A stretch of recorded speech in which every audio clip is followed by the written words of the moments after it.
everyone. Today on Anthro I'm interviewing Syd Boyes, who grew up in St. Catharines, Ontario.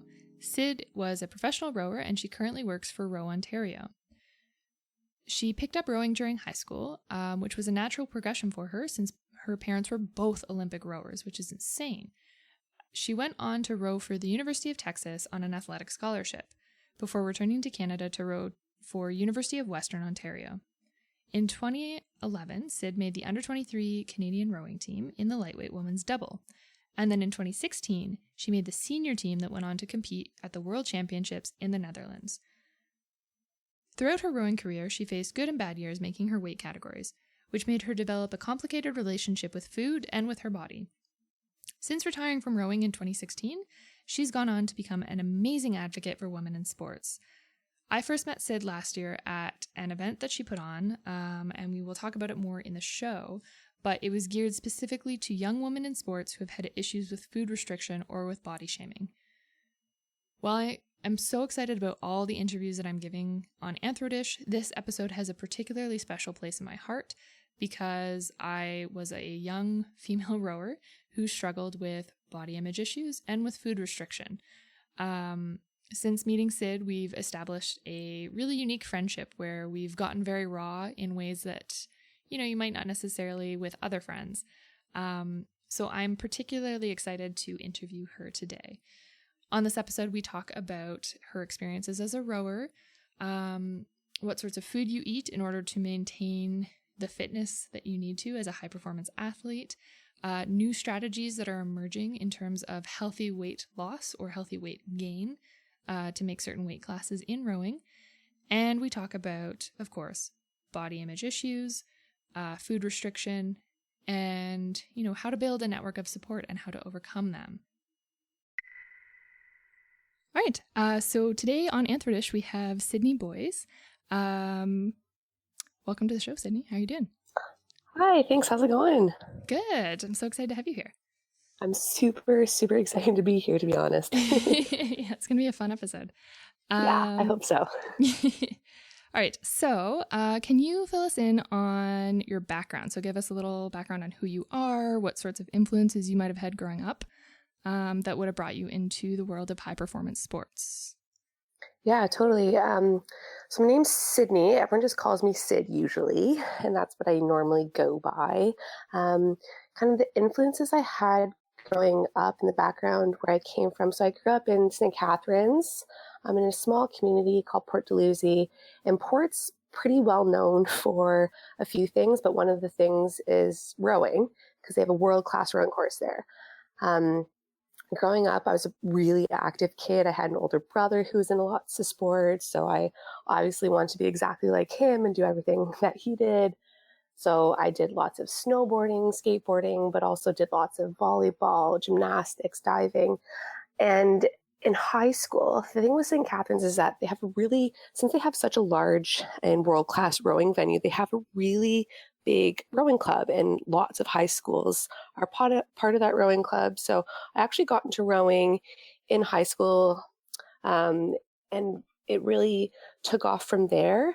And I guess something that also had an influence on getting into rowing was the fact that both my parents were Olympic level rowers themselves. Wow. And so my dad was actually in the 96 Atlanta Olympics. Oh my gosh. Where he won a silver medal there, which is pretty cool. And I was, I think, like 3 at the time, so I got to go see that, which is pretty neat. That's amazing. And then my mom was actually on the national team for like a decade, and she was part of two Olympic teams. So people always joke that I was like a purebred Olympian. Yeah, totally.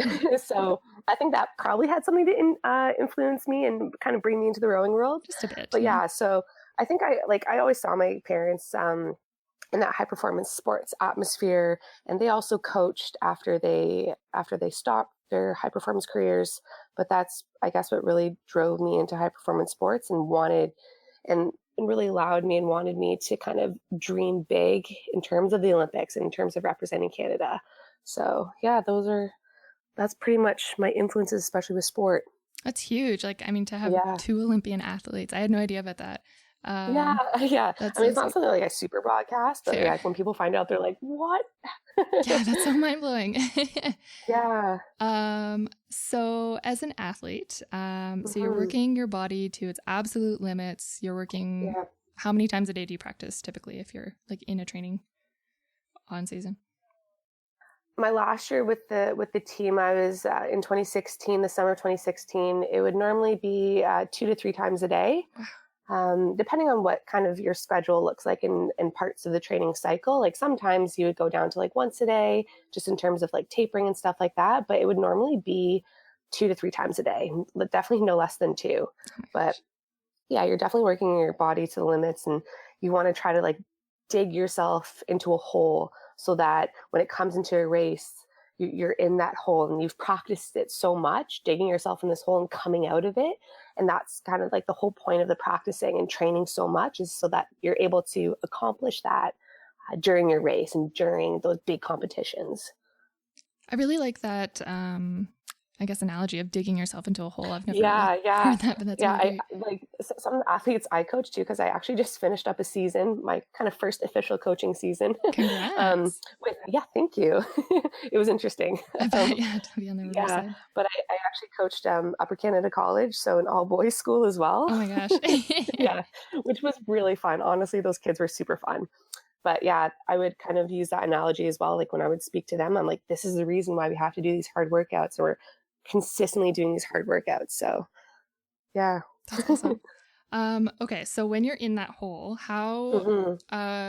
does food play a big role in your life, or is it just Mm. kind of like thought of as fuel at that point? Yeah. I think in any high performance sport, food definitely and needs to play a very large role. Um, the high performance sport that I've been part of, especially with rowing, unfortunately, I've always had to restrict my diet.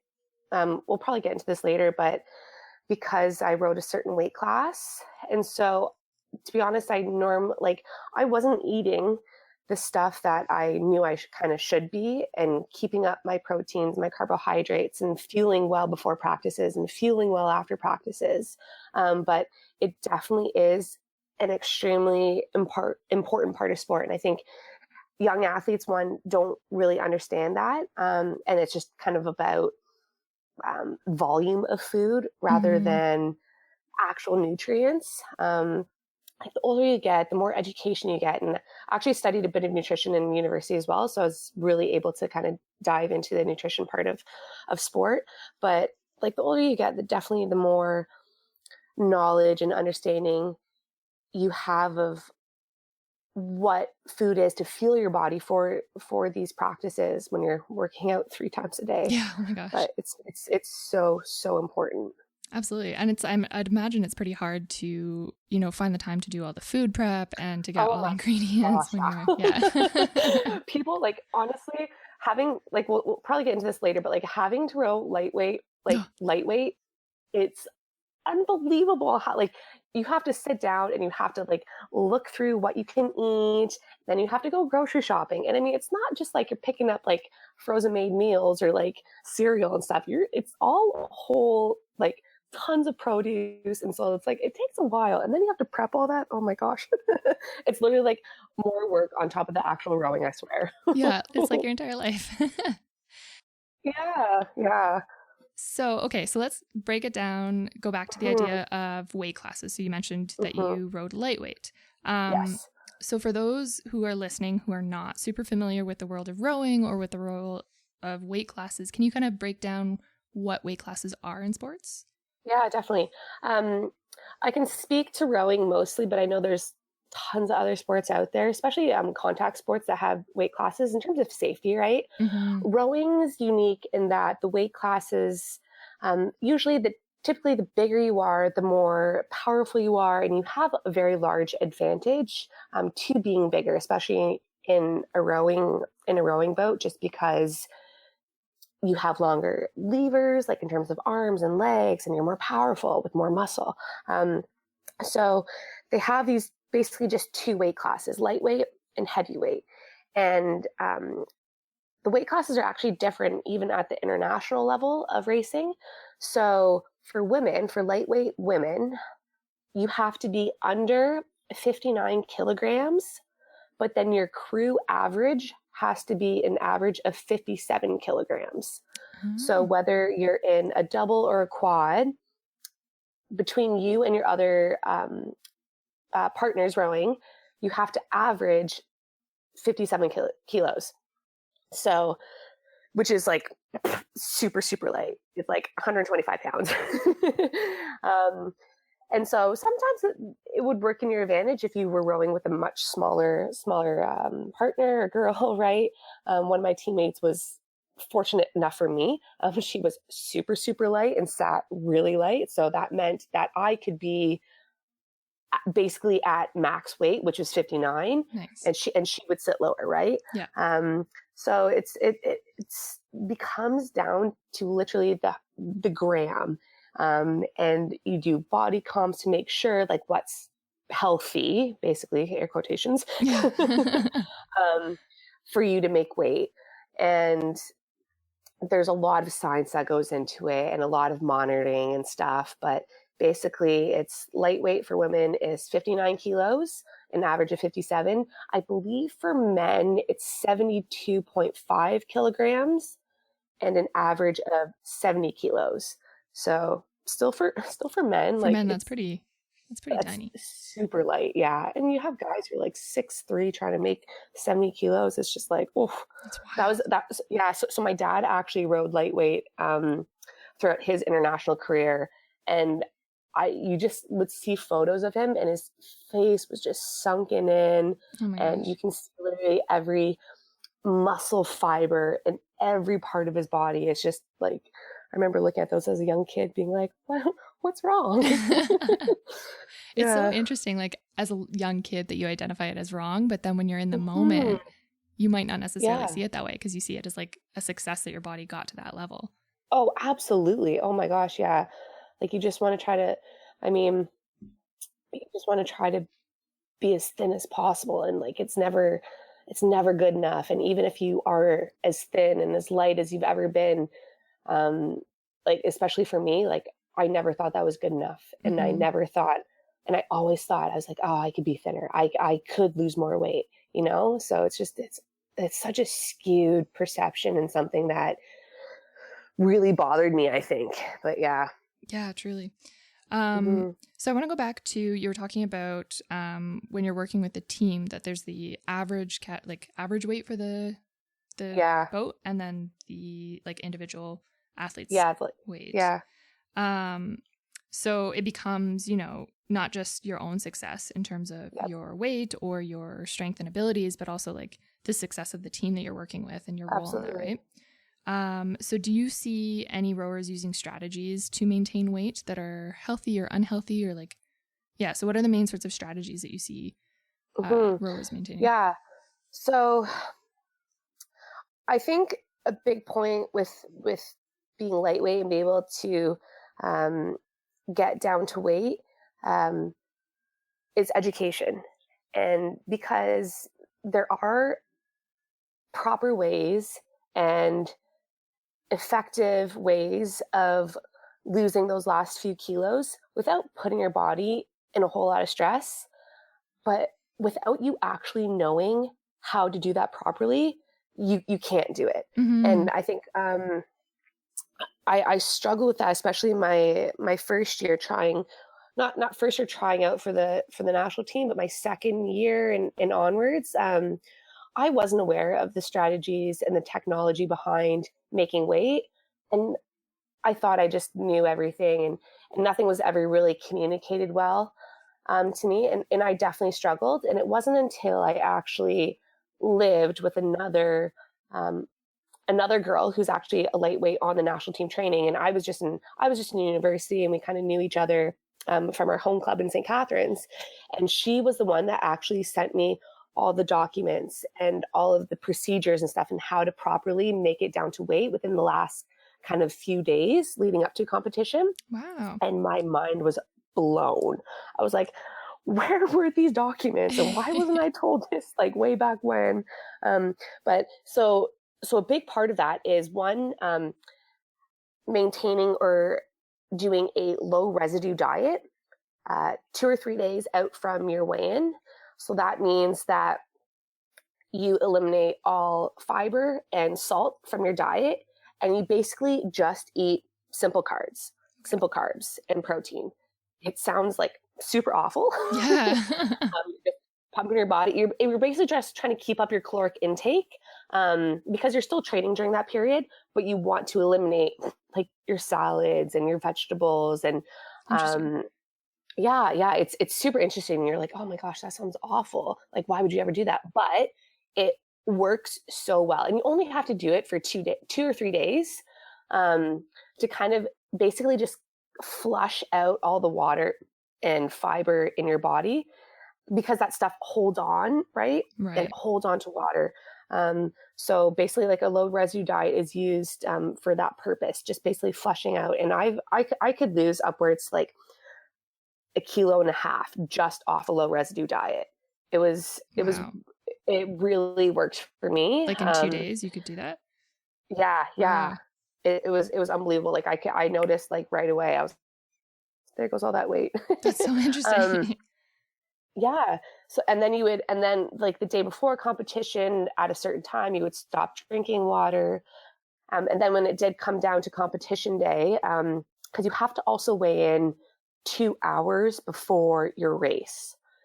So that definitely becomes a little bit tricky, especially if you're racing at like 5 p.m. one day. Mm-hmm. And I mean, you have to weigh in at 5 or 3, like, right? So it's you're going that entire day before, basically just really trying to take like little sips of water, not fill your stomach a whole lot. Now that I'm saying it out loud, it sounds like super crazy. Right? Yeah, it's like the second, like I've been out of the rowing world now, I guess, for maybe, oh gosh, since I was like 20, so I guess 6 years now. And you saying all this, like it's all coming back and it just sounds so bizarre. But in the time, I was like, yeah, that's totally normal. That makes sense. Yeah, I know. It becomes so normalized, especially when you're in that world, right? And it's normal because everyone does it. And I mean, everyone does a low residue and everyone sweats down before, and there's proper ways to sweat, like you don't want to, one of the major ways to sweat is to actually just sit in a hot bathtub and then, and not actually work your body to try to get a sweat up. You just sit there and let the water like warm you up so that you start sweating, and then you get in all your long clothes and then you sit in bed and wait, and then you drop more grams. As opposed to a lot of times people think like, oh, going on sweat runs. Well, you don't necessarily want to do that because you're still working your body. Like you're running, and this is right before a race. Yeah, and like putting a strain on it. Yeah, exactly. So you do want to try to eliminate that as much as possible. But yeah, so low residue diet, sweating, that's those strategies that lots of people use. That's interesting. So in terms of where people get strategies, because I rowed in high school and then I rowed varsity, I think my first year of university, and then kind of stepped away, but I had never had like any documents or resources. Yeah. And, you were saying that too. So like, where are they? To be honest, Rowing Canada has a lot of them, but what I found is that they only hand them out, and they're only available to those athletes that are currently training with them. So like I rowed on the team. My first year competing internationally was 2011, and I knew about proper sweat down and sitting in the tub and kind of getting your body, your heart rate up and sweating that way. But I even think back then, to be honest, they didn't even like, this is, I think, pretty new, just within like the past like 4 years that they've actually come out with this low residue stuff. I mean, I could be wrong. No, it sounds like totally foreign to me. I never. Yeah.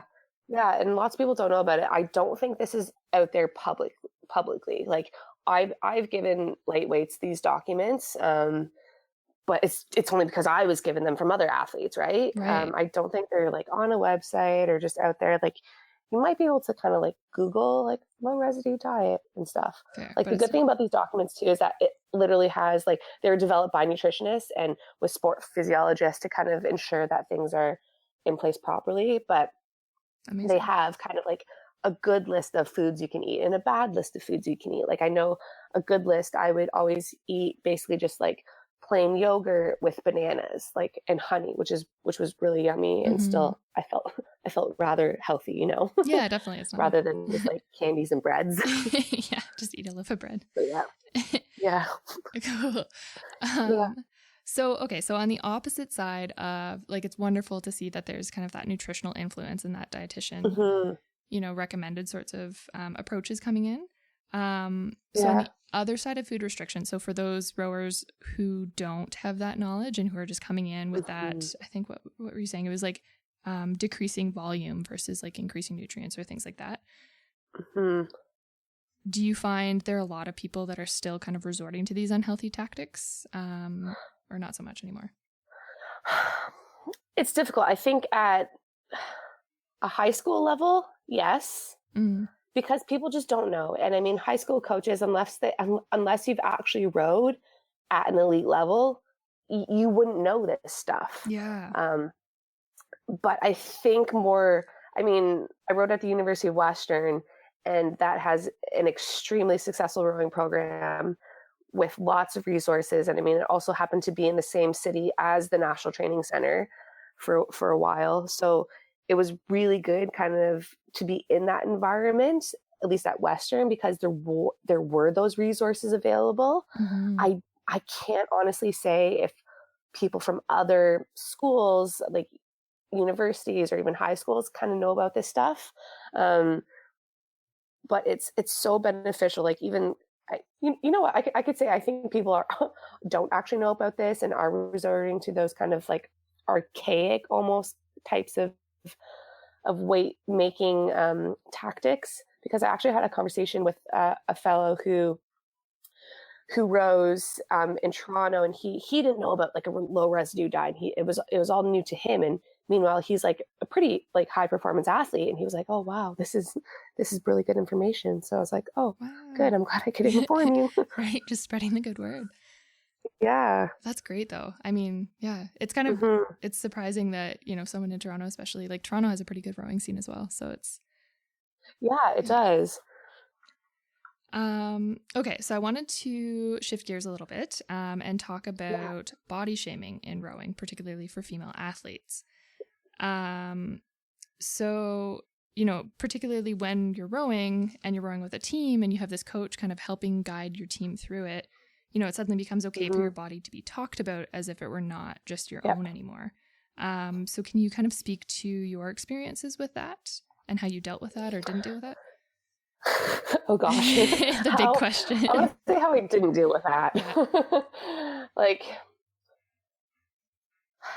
it's so difficult because unfortunately it is a weight bearing sport, and it sucks because I think like weight does need to be talked about.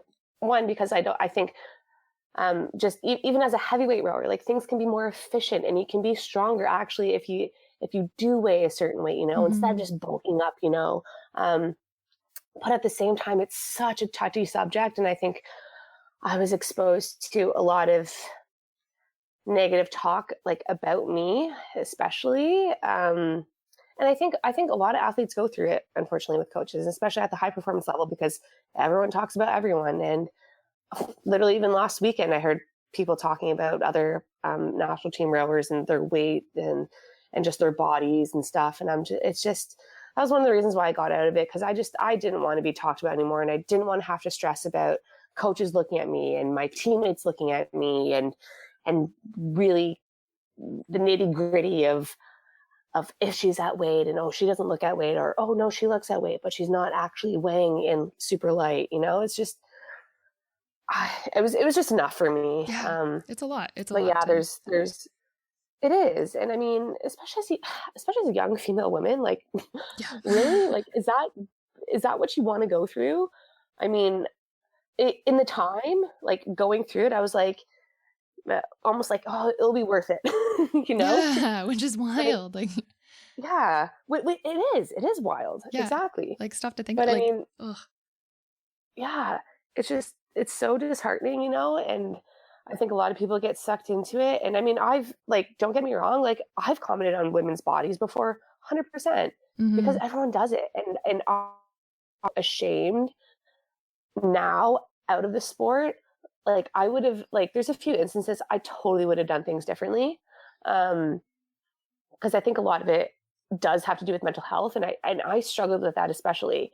I mean, it really took a toll on me when I wasn't at weight, and when I would just have a bad day and just binge so much that I felt so crappy and didn't want to do anything. I would just lie in bed and would fake being sick because I couldn't face anyone, you know? So I think, like, a lot of times people don't realize what other people are going through, and it's a larger conversation. 100%, rather than just being like, oh, she can't make weight, or oh, she'll never be able to make weight again. Like, I literally had people coming up to me saying, not just people, but like coaches, saying like, I would never make weight again, and this was a pipe dream, and I'm not going to be able to do it. I had other coaches basically just look at my hands and say that they weren't vascular enough and they didn't look like lightweight hands. And then there's other instances where I would be out on the water and with other lightweights or other girls and women who were, yes, at that point, lighter than me, and who did look thinner than me, and basically making comments about like, oh, the lightweights go off, or go do your piece. Oh, and Syd, the kind of lightweight, go with them. Oh my gosh. You know? Yeah. So it was stuff like that. And I mean, like, to be honest, I'm sure there's many more instances where comments like that have happened, especially behind closed doors. But those are a few, I think, that really stuck with me, unfortunately. Yeah, those are really huge. Like, that's, I mean, it's one thing to hear that about yourself. Like, let's say you're having a really great day, you're feeling fantastic, and someone says that and you're like, okay, whatever, it's fine. But then, you know, if you're coming off of being in bed all day and just feeling absolutely miserable and like totally in your own head about all this, you know, to hear that is, it can be heartbreaking. Yeah, absolutely. I mean, at those points, like 2012, I think 2013 was a really tough year, for me especially. And it was so difficult to just get out of bed some mornings to go to practice.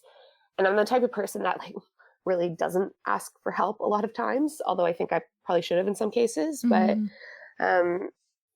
yeah, it's tough. And then you just kind of get into these patterns of eating and then purging, and then not wanting to do anything and feeling ashamed. Like, it was a cycle, you know? So, absolutely. And I think you made a really good point too about, you know, you're the type of person that doesn't ask for help. And I think a lot of female athletes that I grew up with and that I knew, we're all kind of like that, where we have that desire to be strong and that desire to, you know, be independent, and we don't need to reach out, which is absolutely good, I guess, in sport, but not necessarily in terms of mental health and well-being. Yeah. No, 100%. Okay. So last year, so for those listening, I met Syd last year at this amazing workshop that she put on. Do you want to kind of tell listeners what that was and what sorts of stuff you did at that? Absolutely. Yeah. So, I put on a workshop last year, for female athletes and body image, basically, at the University of Western. The workshop was my kind of 4th year practicum, and I worked with an amazing woman named Carolyn, who I had met previously in another program that we had done, and she works specifically with women and girls in and around London. She's a health and fitness promoter and just a motivational speaker. She's awesome, and I worked with her on one of her other projects. And for my 4th year practicum, I approached her basically being like, this is what I kind of want to come up with. What do you think? And through our collaboration, we came up with a female athlete body image workshop. And so I knew I wanted a few pieces to it. I knew I wanted it to be a safe place for conversation to flourish and start, and people to just feel empowered and feel like they're not alone, especially as female athletes. And I wanted to bring in a nutritionist and a sports psychologist and another woman that we were connected with who actually played sport in the States, and she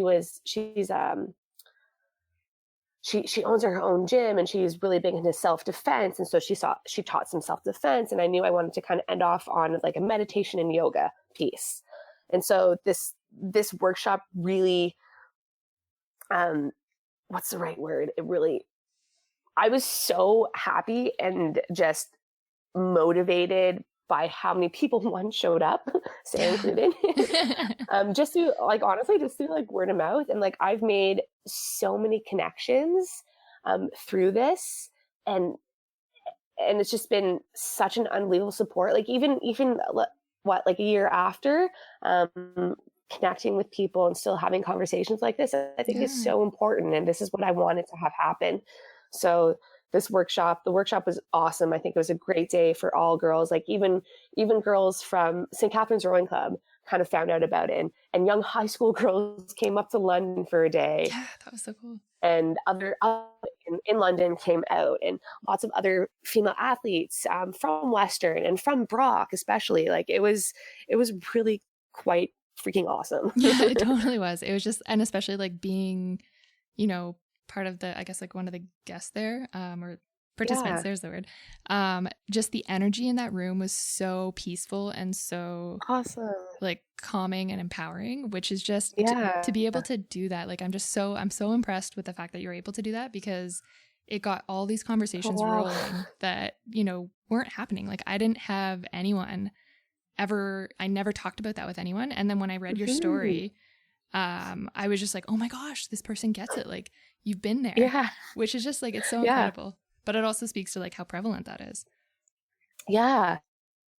Like once I can, because like it also happened to kind of piggyback off a really good time, because my roommate at the time, she wrote for one of the newspapers for Western, and she knew obviously I was working really hard on this, and she was like, you know what, like I'm going to promote this, like let's have an interview sort of thing. And that came out, and I got bombarded with so many supportive messages, and literally like bombarded. Like my inbox has never been so full. I've never felt so popular.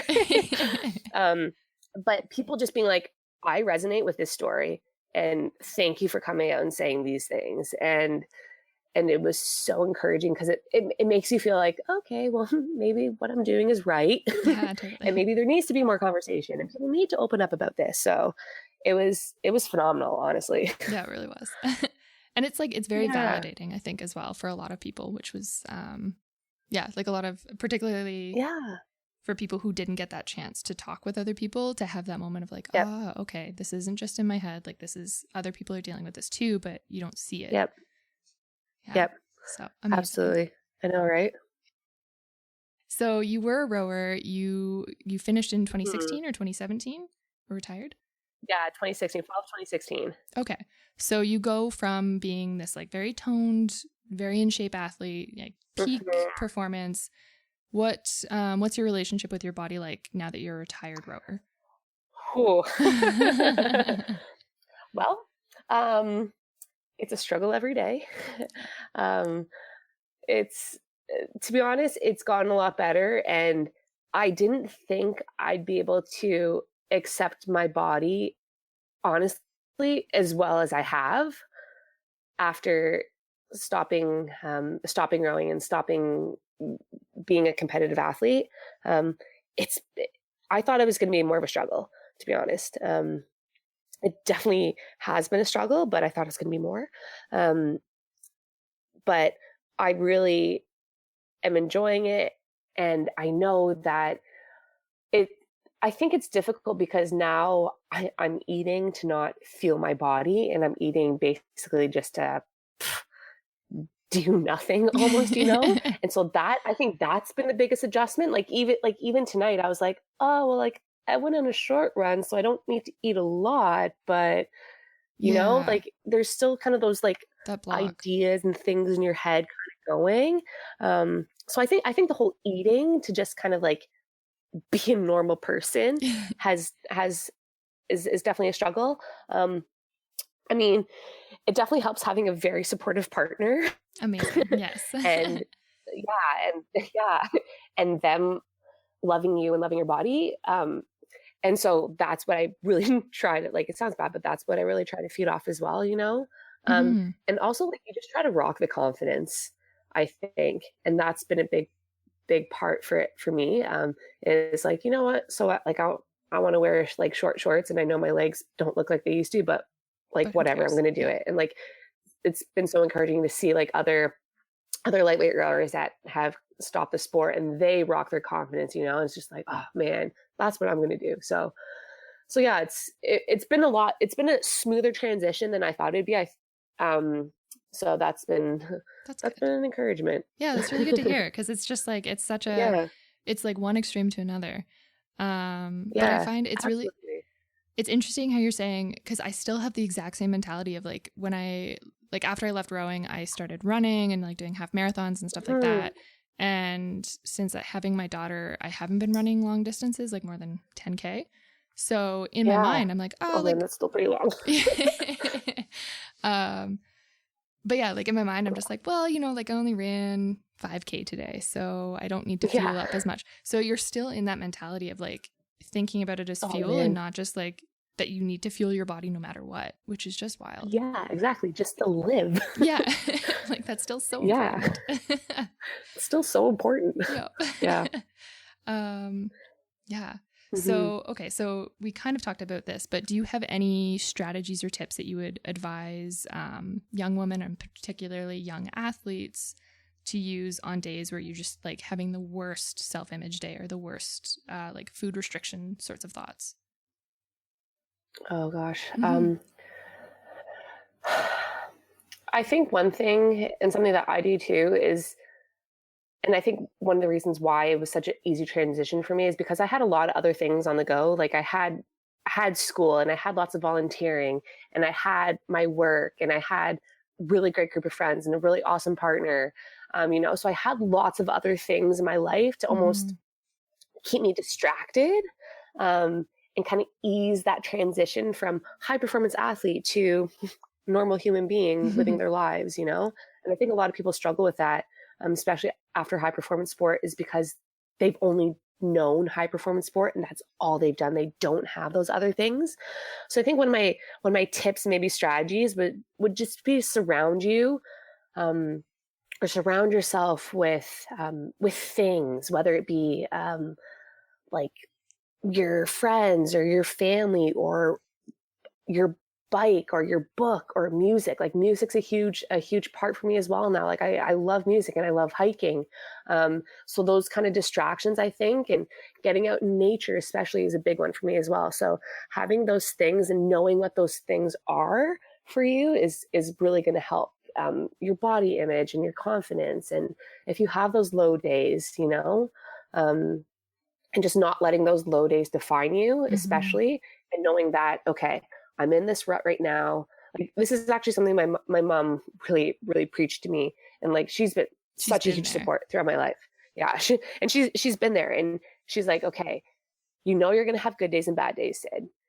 They're going to happen. She's like, how you approach those bad days is what you need to kind of focus on. Don't let them define you. That's great. Like, you have a bad day. All right. Okay. That's fine. You can have bad days. Now push it aside and attack the next day like it's going to be a good one, you know? So I think that's a really good piece, is just know that you're going to have those bad days. That's fine. Kind of embrace it, you know?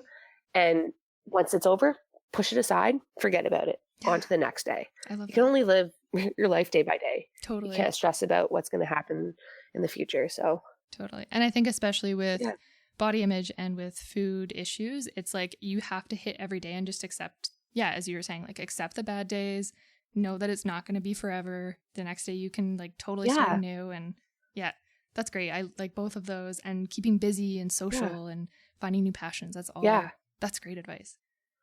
Yeah. Good. Okay. So one of the last questions that I have for you, in terms of your future, so now you are coaching a bit with RowOntario, and what else are you doing? Yeah, so the coaching's actually the volunteer side of it. Oh, okay, I wasn't sure. Yeah. So I'm working for RowOntario. I just started the position in January in Toronto here. And so I'm working for RowOntario as a sports development coordinator. So my job takes up a lot of my time, but it's with a great group of coworkers. The sport's really progressing. We're trying to actually look to the future, I think, in this sport, which I don't think has really happened in a while. And we're trying to actually build the sport across the province instead of it only being kind of like a Niagara Central thing. Yeah. That's which it seems to always be. I mean, totally. Myself included. I'm from St. Catharines. Yeah. The hub. Yeah, the hub. Yeah, definitely.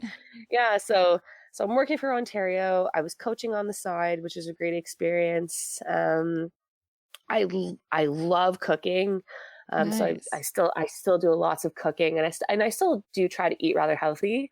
I mean, don't get me wrong, I love all food and will eat anything I see, basically.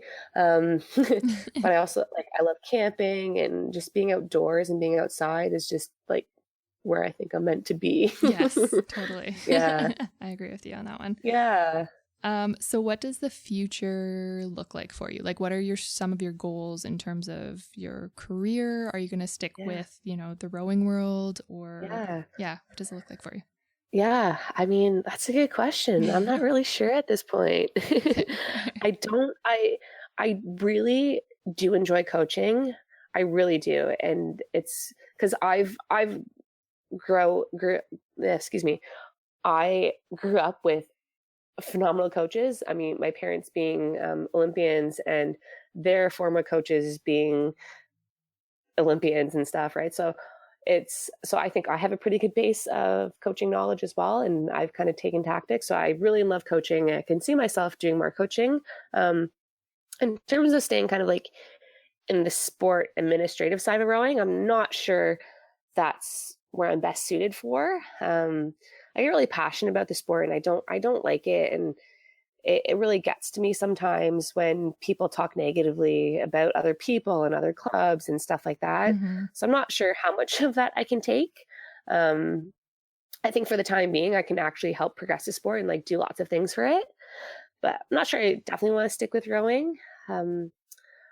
I honestly I would love to live in the wilderness and oh my gosh, yeah, that's the dream. and do my own thing. Unfortunately, that doesn't pay the bills. No, right? Oh, if only we could figure out a way.